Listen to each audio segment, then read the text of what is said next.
ఏమండి, అన్నం మాడిపోయింది. నువ్వేం ఫీల్ కాకు, కుక్కర్ మార్చేద్దాం మనం. సరే అండి.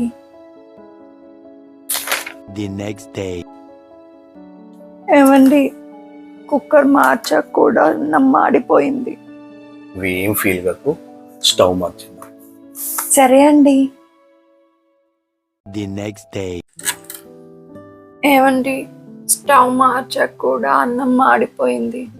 నువ్వేం ఫీల్ కాకు, ఈసారి బియ్యం మార్చేద్దాం. సరే అండి. The next day. ఏమండి, అన్నం మళ్ళీ మాడిపోయింది. మళ్ళీనా? అన్నీ మార్చేసినాక కూడా అన్నం మాడుతూనే ఉంది. అసలు మార్చాల్సిన దాన్ని మార్చేసే ధైర్యం నాకు లేదు. కానీ ఏంటి?